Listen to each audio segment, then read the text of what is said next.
Yo, welcome back to the channel. It's H2O back with my first video, man. Now today we'll be talking about 6 stories about the 2008 Celtics. Now I'm not going to babble, I'm just going to get straight into the video. Now starting with number 1.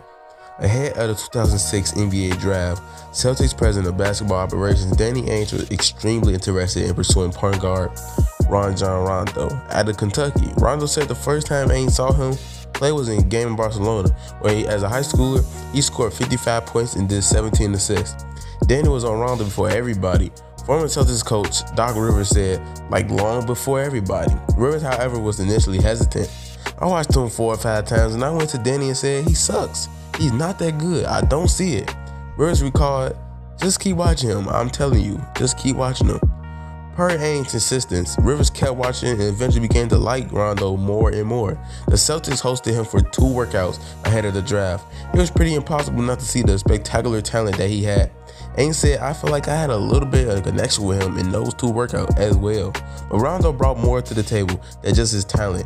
Rivers said Rondo's intelligence stood out to him as early as their pre-draft interview. Rivers called him, still to this day, the smartest guy he's ever coached.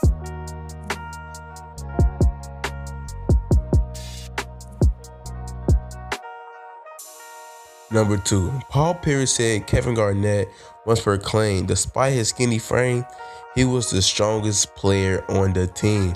When Pierce contended Garnett couldn't beat their teammate Leon Poe in the arm wrestling match, things escalated. I don't know why he told KG that, Kendrick Perkins said. Perkins said Garnett sweated and started going crazy, while the team bet money on who they thought would win. Poe said he didn't think Garnett would beat him. We thought he wasn't strong at all, Powell said. We were making fun of him. Sure enough, however, Garnett was victorious. As Pierce put it, his will would not let him go down. Garnett then took on Glenn, Big Baby Davis, in another match. His teammates thought he was going to lose. He won again. He literally beat him with his will, Rivers said. I would have bet every dime I ever made in my life that baby would win. Number 3, Pierce threw up the duck boat during the team's victory parade.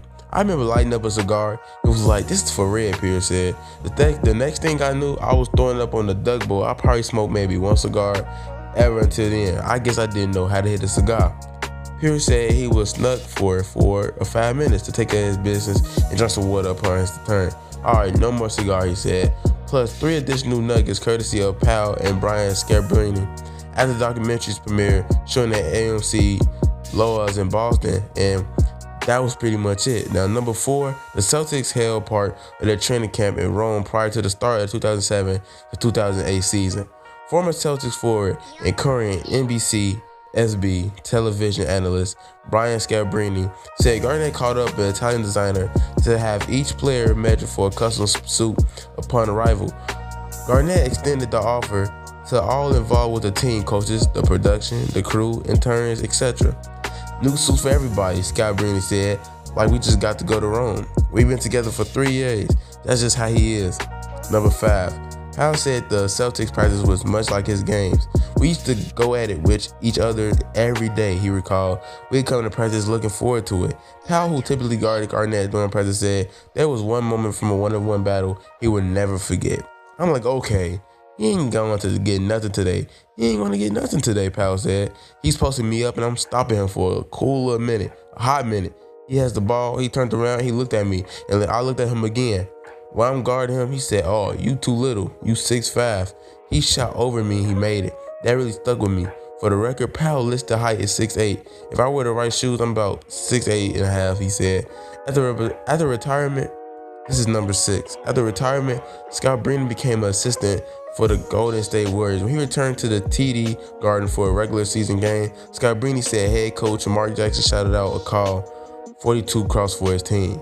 But the play was a bluff. The Warriors didn't have a 42 cross in their playbook, and Rondo knew. Per Scalabrine, Rondo looked at Mark and then he looked in the air and said 42 cross, 42 cross, and then he looked back at Mark and said, you don't have a 42 cross. I was like, how the hell did he just know that? Somehow, some way, he knew that. And they were not a rival. It was a playoff series. It was an insufficient game during the middle of the week. He was the smartest player I ever played with. It is not even close. Hope you guys enjoyed this, man. If you did, it's my first video. If I stuttered, it's my first video on this channel. So cut me some slack. Anyways, it's H2O signing out. See you in the next one.